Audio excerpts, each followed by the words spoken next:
এটা যে আজকে চেঞ্জ হয়েছে আমরা কিভাবে বুঝবো? তেলটা কি পাম অয়েল? তো জি পাম অয়েল স্যার। ধরে নেন এই ফ্যাক্টরিটা 2 মাস আগে থেকে ভাজা শুরু করছে, তো সেই রেসিডিও এটার সঙ্গে থাকবে।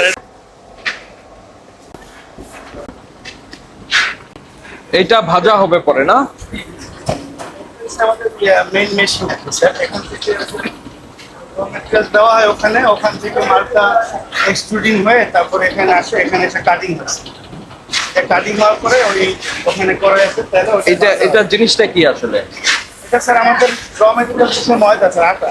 হ্যাঁ, আটা। আর এটা কি আপনারা কি বলছেন, মানে চিপস? এটা চিপসের প্যালেট আর কি, আমাদের যে এখন বর্তমানে হ্যালো চিপস হচ্ছে ওইটার প্যালেট। ওকে, এটা এটা এখন তেলে ভাজা হবে। তেলে ভাজা হবে। আচ্ছা, দেখি আমরা একটু আসেন। চেঞ্জ করা আছে।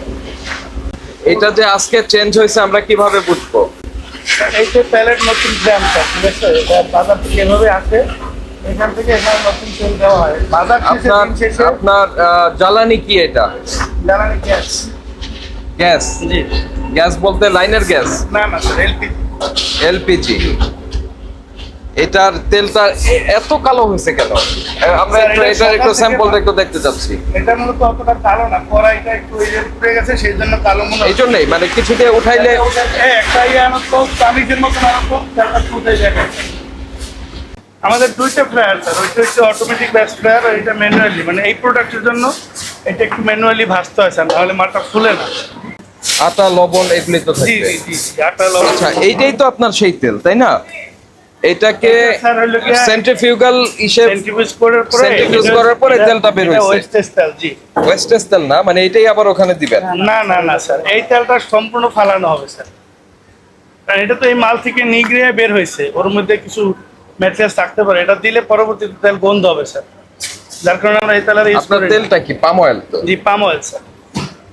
আচ্ছা, পাম অয়েল অসুবিধা নাই, পাম অয়েল ফ্রাইং অয়েল, এটা দিয়ে ভাজতে পারবেন আপনি, কিন্তু এটার কালারটা হয়ে গেছে আমাদের মানে পছন্দ হচ্ছে না। এটা তো আসলে একেবারে কড়াইয়ের কালারের কারণে তেলটা এই যে এটা দিয়ে তো আপনি ইয়ে করেন, এই যে এটা দিয়েই তো করেন না? চামচ নিয়ে চামচের মতন নিয়ে আসুন।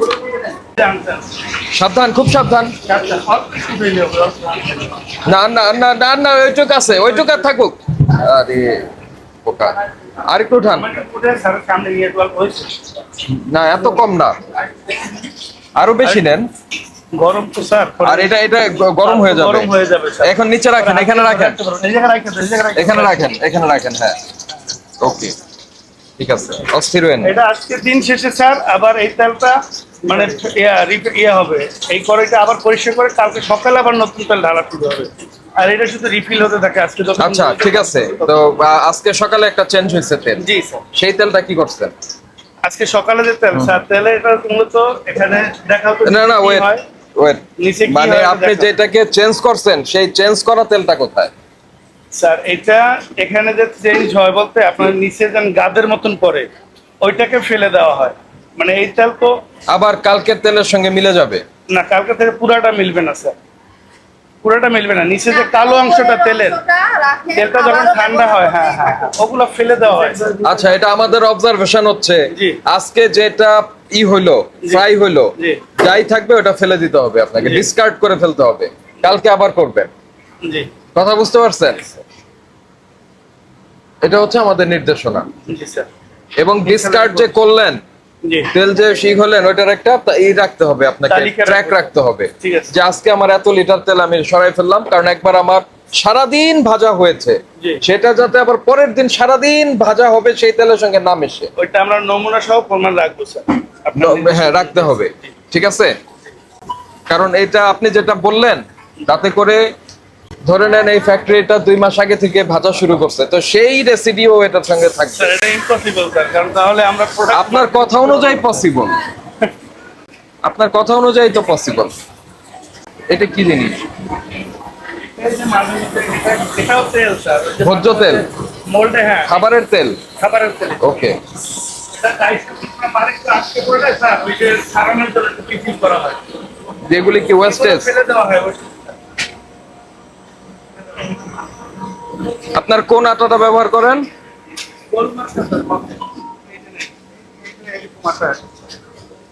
কর্নফ্লাওয়ার আসে, তারপরে নাবিলে আসে, মানে যখন যেটা আসে তাই না? বাজার থেকে। এটা একবার ফ্রেশ আটা। কবে আসছে এটা? আটাটা আসছে গত পরশু দিনকে আসছে। আর এটা শেষ হলে আবার order দেওয়া হয় চলে আসে। আচ্ছা, একটু একটু আমরা এইদিকে আসি। এটা কি ওটা কি? বেকিং পাউডার হুম, আর এটা হলো সব ক্যালসিয়াম। ক্যালসিয়াম কি? এটা ক্যালসিয়াম কার্বনেট স্যার। দেখি একটু, এটা লেভেলটা একটু দেখবো।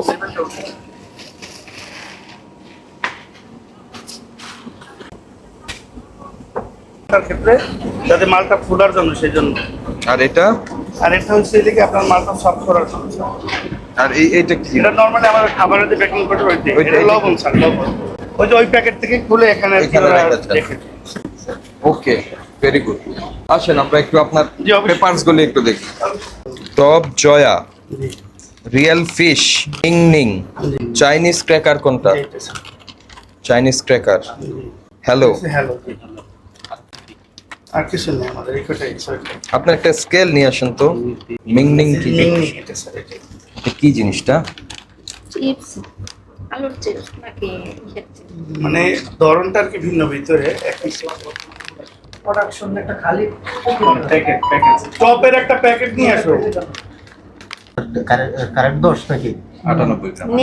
নেট 10 নাকি? 9.8 আচ্ছা, ওইটা একটা ছবি উঠান। কম আছে এটা কি আপনার ওজনটা কিভাবে লেখা? নেট 10 নাকি প্যাকেট 10? 9.8 9.8 ঠিক আছে, রাখেন। খেয়াল রেখো এইটা একটু মাপা দিচ্ছি। এটা কত আছে? 27 গ্রাম আছে। এটা কিন্তু ঠিক আছে। কেন আমি বলি, আপনার 20 গ্রাম সঙ্গে হচ্ছে প্যাকেজিং। ওকে, 10.6 21.4 13.6 10 টাকা 10। লেখা আছে 10 এরকম আছে এই একটা একটু 19-20 হতে পারে। 19-20 হবে না, বেশি হবে, কম হয়তো পারবে না। বেশি হয় ম্যাক্সিমাম স্যার আমাদের, কিন্তু আপনার ওইখানে যেটা একটা কম পাইছেন এটা অ্যাক্সিডেন্ট হয়েছে। এটা 10 গ্রাম নাই, নাই 9.6 এবং মোরগ ছাড়া। যে আপনার ফ্যাক্টরি ঠিক আছে, আমাদের অবজারভেশন 3টা জায়গায়। Yes, sir. এক হচ্ছে আপনার যে ওজন, সেই ওজনে আমরা কিছু কম পেলাম। এটা হলো যখন আপনি দেখি একটা প্যাকেট, যখন আপনি এটাকে বলবেন নিট ওজন 10 গ্রাম বি, তার মানে হচ্ছে এটা বাংলাদেশ স্ট্যান্ডার্ড অনুযায়ী 10 গ্রাম এটার মধ্যে প্রোডাক্ট থাকবে, প্যাকেজিং বাদে। বুঝতে পেরেছেন? এটা নিট বলতে আপনার এটা এই থাকবে। যদি কম থাকে সেটি শাস্তিযোগ্য অপরাধ। আর দ্বিতীয় যে বিষয়টি, সেটি হচ্ছে আপনার তেলের বিষয়ে আমাদের গুরুতর অবজেকশন আছে। তেলের বিষয়টা হচ্ছে যে তেলের প্রবলেমটা কি হয় দেখেন, আপনি তেল ধরেন কালো হয়ে গেছে, তো আপনি যদি এটাকে ফিল্টার করেন আবার সাদা হবে।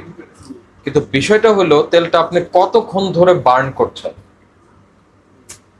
প্রত্যেকটা জিনিসের একটা স্মোক পয়েন্ট থাকে, তো স্মোক পয়েন্ট পর্যন্ত উঠে গেল, তারপরে আবার ঠান্ডা হলো, আবার স্মোক পয়েন্ট পর্যন্ত গেল, মানে যেটাই তেলটাকে হয়ে যাবে উদ্দায়ী, মানে কি বলে এটাকে, বাষ্পীভূত হয়ে যাবে, ওই পর্যন্ত গেল, আবার নামলো, আবার গেল। তাতে করে কি হবে, এটার ভেতরে তেলের যে স্ট্রাকচার গুলি আছে সেগুলি ভেঙে যায়। ভেঙে ওটা দিয়ে আপনি যে খাবারই আপনি তৈরি করেন, সেটাই আপনার মানুষের স্বাস্থ্যের জন্য ক্ষতিকর উপাদান তৈরি হয়ে যায় ওই তেলে। স্বাভাবিকভাবে ওই উপাদানটা খাবারের সঙ্গে চলে যায়। তো আপনাকে যেটা করতে হবে, যে আপনি এমন পরিমাণ তেল নেবেন, আজকে আমার প্রোডাকশন কতটুকু, সেটা প্রসেস করতে আমার কতটুকু তেল লাগবে। আমার 2টা ফ্রায়ার আছে, তাতে আমি এতটুকু তেল ব্যবহার করব। তাতে করে যে অবশিষ্টটা থাকবে সেটাকে ডিসকার্ড করে ফেলতে হবে। দিনের শুরুতে আমি কতটুকু তেল নিয়ে শুরু করলাম, দিনের শেষে এসে আমার ধরেন এখানে 1 লিটার বা 2 লিটার তেল আমার হয়ে গেছে, সেটা পরের দিন ছেঁকে আবার পরের দিনের তেলের সঙ্গে আর মিশাবেন না। বুঝতে পেরেছেন? সেটাকে ডিসকার্ড করে ফেলতে হবে। গভর্নমেন্ট কিন্তু বলে দেয় না, গভর্নমেন্ট আপনার ওজনের কথা বলেছে, গভর্নমেন্ট আপনাকে এটার স্ট্যান্ডার্ড করে দিয়েছে, স্ট্যান্ডার্ডাইজ করে দিয়েছে, এটার কেমিক্যাল টেস্ট করেছে, কিন্তু মূল্য কিন্তু বলে দেয় নাই আপনাকে যে আপনি এই দামে বিক্রি করবেন, এই কথা কিন্তু বলে দেয়নি। আপনার প্রোডাকশন কস্ট যে হবে তার উপরে মূল্য নির্ধারণ করবে। নির্ভর করবে। মূল্য আপনি যদি মনে করেন যে আপনার মূল্য বাড়ায় নিতে হবে, আপনি ওটা ই করে নিতে পারবেন, কিন্তু আপনি মানুষের স্বাস্থ্যের জন্য ক্ষতি হয় এমন কোনো প্রক্রিয়া অনুসরণ করতে পারবেন না। 2 নাম্বার। 3 নাম্বার হলো যে আপনার যে ওয়ার্কাররা আছে তারা একটা ফাইন প্রোডাক্ট মোড়কজাত করছে উইথ বেয়ার হ্যান্ডস, তাদের তো আপনার গ্লাভস থাকার কথা ছিল, ওকে? তারপরে তারা মাথার চুলে একটা পড়ে যেতে পারে, আপনার রেপুটেশন খারাপ হবে। তাদের মাথায় ক্যাপ থাকার কথা ছিল, সেগুলি নাই। আচ্ছা স্যার, গরমের জন্য গরম লাগবে, এখন গরম লাগলে গ্লোভসকে আপনার এটাকে কম্প্রোমাইজ করার আসলে কোনো সুযোগ নাই, প্লিজ ভাই। কেন নাই আমি বলি, দেখেন এটা যখন মোড়কজাত হয়ে গেল, তার হাতে যদি কোনো ব্যাকটেরিয়াল ফর্মেশন থাকে, বা যেমন আপনি এই শ্রমিকরা টয়লেটটা যে ব্যবহার করছে, সেই টয়লেটটা সে কিভাবে ব্যবহার করছে, ওখানে সে সাবান ব্যবহার করছে কি করছে না, এই বিষয়ে কি আপনি এনশিওর করতে পারবেন? আপনি সাবান দিয়েছেন, কিন্তু সে ব্যবহার করেছে কি করেনি আপনি কি বুঝতে পারবেন? না, সেটা তো বোঝা পারবেন না, পারবেন না। কিন্তু আপনি যেটি পারবেন সেটি হচ্ছে আপনার এখানে খালি হাতে সে কোনো ফাইন প্রোডাক্ট স্পর্শ করবে না, সেটা নিশ্চিত করতে পারবেন আপনি। এটা আপনাকে করতে হবে, ঠিক আছে? আমরা এই 3টা নির্দেশনা দিলাম আপনাকে। এর মধ্যে তেলের নির্দেশনাটা প্রতিপালন করা আপনার জন্য অবশ্যই কঠিন হবে, কিন্তু এটা মানতে হবে, এবং এটা আমি একটা চার্ট মেনটেন করবো স্যার। রাইট? যে আমার স্টার্টিং এ আমি কতটুকু নিয়ে কাজ করলাম, সারাদিন পরে আমার কতটুকু রইলো, এটা আমি ডিসকার্ড করব। যে ডিসকার্ড মানে আপনি নষ্ট করবেন তেলটা, তো ওইটা কোন কতটুকু কোয়ান্টিটি করলেন, সেটা লেখা থাকবে। এটার জন্য একটা রেজিস্টার মেনটেন করবেন, জি স্যার। ডিসকার্ডেড অয়েলের একটা হিসাব থাকবে। আর এখানে আরেকটা যেটা আমরা পেলাম সেটা হচ্ছে যে ওজনের যেটা, সেটা ফ্রম নাও অন, এই মুহূর্তে আপনি এটাকে ঠিক করতে পারবেন এখনই। স্যার এটা তো করি স্যার, কিন্তু এটা অ্যাক্সিডেন্ট কি স্যার ওরা করছে, আমি দেখবো অবশ্যই স্যার এটা। এমনিতে আপনার এখানে ফ্যাক্টরির যেমন আপনার মেশিন বলেন বা যেটা বলেন আপনার এই প্রোডাকশন লাইনের যে এগুলি ঠিক আছে, আপনারা এটা করতে পারবেন, কোনো প্রবলেম নাই। প্রবলেম হচ্ছে ওজন, তেল, আর হলো খালি হাতে স্পর্শ করছে। ভোক্তা অধিকার সংরক্ষণ আইনের এটা 3টা ধারার লঙ্ঘন হয়েছে। এক হচ্ছে ওজনের জন্য একটা হয়েছে, খালি হাতে স্পর্শ করছে এটা, আর হচ্ছে ওই তেলেরটা। তো 3টা ধারা আমরা আমলে নিয়ে আপনাকে সতর্কতামূলক, আমরা 3টা ধারা আমলে নিচ্ছি না, আমরা 2টা ধারা আমলে নিচ্ছি। একটা হচ্ছে তেলের বিষয়টাকে আমলে নিচ্ছি, আর খালি হাতের এই বিষয়টাকে আমলে নিচ্ছি। আর ওজনের বিষয়টা এটা আমরা ওভারলুক করলাম এই সেন্সে, যেটা আপনি এখনই এটাকে ঠিক করে নেবেন। আর আমরা আপনাকে সতর্ক করে 50,000 টাকা ফাইন করছি। প্লিজ একটু কনসিডার করেন স্যার, কারণ বর্তমান পরিস্থিতি ব্যবসার কারণেই ভালো না স্যার। আমি বুঝতে পেরেছি, কিন্তু বিষয়টা হলো যে আপনি গ্লোভস দিচ্ছেন না, এটাকে আসলে আমরা কোনোভাবে এটা কম্প্রোমাইজ করতে পারি। এটা করবো স্যার, আপনি যদি বলছেন এটা আমি আরো কড়াকড়ি ভাবে এটা করবো স্যার।